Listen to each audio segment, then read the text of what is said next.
कैसे हो सभी लोग। आप देख रहे हैं फिल्मी टॉक्स। आज हम दोबारा लेके आ गए हैं Korean drama spring fever episode 2। Episode 1 की एंडिंग में हमने देखा था यून मैम को संजी क्यू से प्यार हो गया था और बस इसी के साथ एपिसोड 1 खत्म हो गया था। एपिसोड 2 की शुरुआत में हमें दिखाते हैं यून मैम क्लासरूम के अंदर काफी ज्यादा परेशान है और इन सब की परेशानी की वजह सिर्फ संजय ग्यू का लाया वो गमला है। दरअसल ये इतना बड़ा था कि इसको स्कूल में रखना काफी दिक्कत दे रहा था। सभी टीचर इसको उठाकर बाहर लेकर जा रहे थे, लेकिन तभी वहां संजय ग्यू आ जाता है। वो गमला उठाकर गाड़ी में डालता है और यून मैम को गाड़ी के अंदर बैठने को कहता है। यून मैम बार बार उसे निहारे जा रही थी, लेकिन तभी संजय ग्यू यून मैम की तरफ देखता है और जोर से चिल्लाता है कि क्या तुम मुझे घूरना बंद करोगे।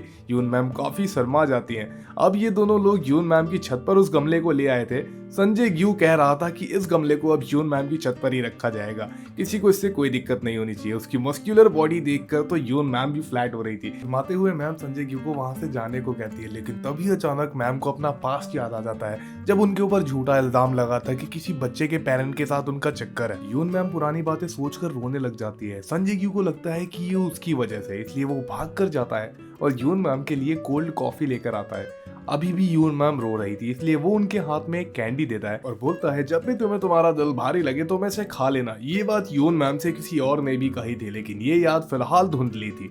लेकिन तभी यहाँ कहानी एक नया मोड़ लेती है। हमें पता लगता है सियोल सिटी की एक मशहूर सेलिब्रिटी की बेटी है यून मैम। हर तरफ हल्ला मच जाता है, हालांकि गांव में ये चीज किसी को भी नहीं पता।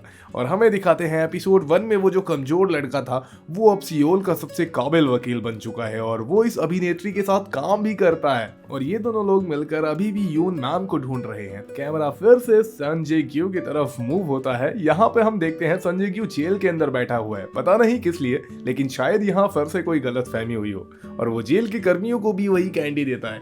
यून मैम किसी कारण से बाहर निकली थी, तभी वो देखती हैं कि जेल के बाहर कुछ बदमाश लड़के खड़े हुए हैं, उनके साथ संजय ग्यू हैं और वो सारे बदमाश लोग संजय ग्यू को सलामी दे रहे हैं। जिसके बाद यून मैम को अब पक्का यकीन हो चुका है कि संजय ग्यू एक बदमाश है। यून मैम वापस क्लासरूम में आती हैं। वो बच्चों को ग्रीन एनर्जी के बारे में पढ़ा रही होती है और अब इन बच्चों को लेकर के वो एक पावर प्लांट में भी जाने वाली थी, लेकिन तभी सैन हांग क्यूल कहता है कि मेरे अंकल जहाँ काम करते हैं हम वहाँ चल सकते हैं क्योंकि वो हमारे स्कूल के सबसे पास है। लेकिन संजय ग्यू का नाम सुनते ही यून मैम डर जाती है। संजय ग्यू को अभी तक इस बारे में कुछ भी मालूम नहीं है। वो अकेले ही बड़े बड़े सोलर पैनल को उठाकर इधर से उधर रख देता है, जबकि ये काम करने के लिए टोटल 3 से 4 लोग चाहिए होते हैं। वो स्कूल के बाहर जाकर यून मैम से मिलता है।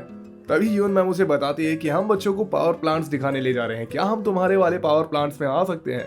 लेकिन संजय ग्यू का चेहरा देखते ही यून मैम का रंग उड़ जाता है और वो सोचती है कि क्यों ना हम किसी दूसरे ही पावर प्लांट में चलते हैं। तभी कैमरा स्विच होता है उस टॉपर बच्ची के ऊपर। इसकी घर में कोई भी इज्जत नहीं है क्योंकि ये शुरुआत से अभी तक हमेशा सेकंड आती है। इसके मॉम डैड इसके ऊपर बहुत गुस्सा करते हैं और ये सन हैंग्यूल से बहुत चिढ़ती है क्योंकि सन हैंग्यूल ही है वो जिसकी वजह से ये कभी फर्स्ट नहीं आ पाती, क्योंकि हर बार फर्स्ट सन हैंग्यूल आता। तभी सन हैंग्यूल अपने अंकल को बताता है कि कल यून मैम के साथ उसे उसके पावर प्लांट पे चलना पड़ेगा। पहले यून मैम जाकर वहां का मुआयना करेगी, उसके बाद ही वो सभी बच्चों को ग्रीन प्लांट में लेके आएंगी।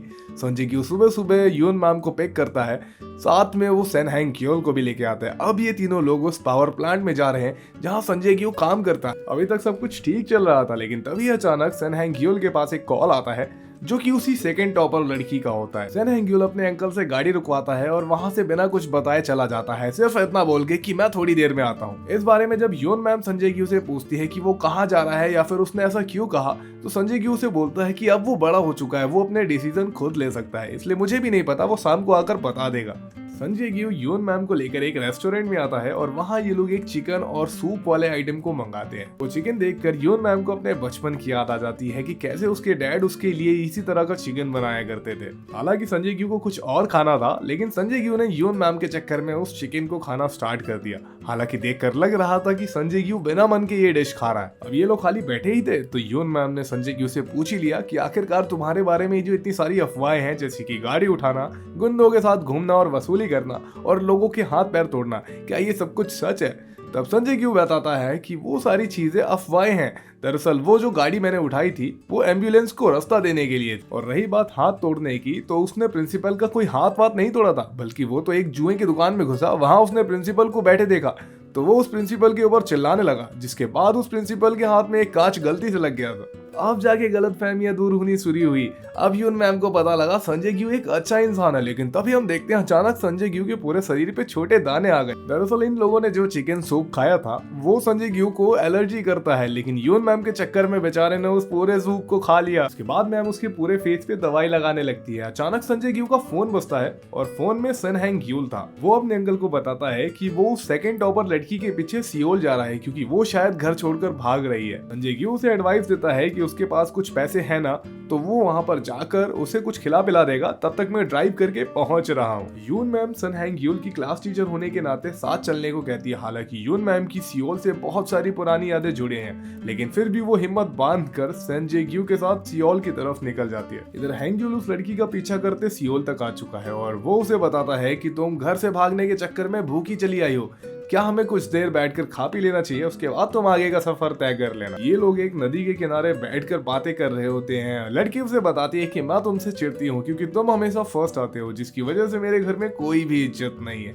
मेरे घर वाले चाहते हैं कि मैं फर्स्ट आऊँ। उसके बाद वो लड़की वहां से बैग उठाती है और आगे की तरफ चल देती है। तभी हमें दिखाते हैं ये सारे टीचर आपस में एक बार में बैठकर बात कर रहे होते हैं कि कैसे संजय ग्यू को हराया जाए। संजय ग्यू ने बहुत ही आतंक मचा रखा है इस हमारे गाँव में। तभी इनमें से कोई एक सुझाव देता है कि हमें जूडो ज्वाइन करना चाहिए। अगले ही दिन ये लोग एक जूडो सेंटर में पहुंचते हैं, जहां पर इन्हें पता लगता है यहाँ के जो गुरुजी हैं वो ब्लैक बेल्ट होने के साथ साथ बहुत ही अच्छे फाइटर हैं और उनके नाम पे बहुत सारे मेडल्स हैं। तभी यहाँ के लोग बताते हैं कि वो अकेले ही 100 लोगों को मार सकते हैं और यहाँ के सीखे हुए लोग बहुत जल्दी सीखते हैं बाकी जूडो सेंटर के मुकाबले। लेकिन आज किसी कारण की वजह से उनके गुरुजी नहीं आ पाए। इधर संजय ग्यू भी योन मैम के साथ सियोल पहुंच चुका है। यहाँ हमें यूजिन की भी हल्की सी झलक दिखाई जाती है। योन मैम और संजय ग्यू मिलकर अब उन दोनों बच्चों को ढूंढने लगते हैं। अचानक योन मैम की नजर पड़ती है उसी लड़की के ऊपर जो उस क्लास की सेकंड टॉपर है और संजय ग्यू भी उसे देख लेता है। वो पीछा करता है, लेकिन तभी मेट्रो का गेट बंद हो जाता है और योन मैम भी मेट्रो के अंदर रह जाती है। अब योन मैम को वो कॉल करके कहता है कि अगले स्टेशन तक कैसे भी करके उन दोनों बच्चों को होल्ड करो, मैं भागते भागते आ रहा हूँ। और संजय ग्यू भागते भागते अगले मेट्रो स्टेशन तक पहुंचता है, लेकिन मेट्रो की एंट्री पे कुछ मजदूर धरना दे रहे थे। अब संजय ग्यू को कुछ समझ में नहीं आता, वो पूरी जान लगाकर एक छलांग मारता है और सीधा मेट्रो स्टेशन के अंदर, मेट्रो के आने से भी पहले। गेट खुलते ही वो भागते हुए मेट्रो के अंदर घुस जाता है और जैसे ही वो अंदर घुसता है अचानक यून मैम का पैर स्लिप होता है और वो यून मैम को बचा लेता है। जिसके बाद यून मैम की याद फिर से ताजा होने लगती है कि कैसे किसी ने उनको इसी तरह बचाया था। इसके बाद क्या इन दोनों लोगों को वो बच्चे मिलते हैं या फिर नहीं, इसी सस्पेंस के साथ ये एपिसोड 2 खत्म हो जाता है। वीडियो पसंद आया तो लाइक करें। मिलते हैं एपिसोड 3 में।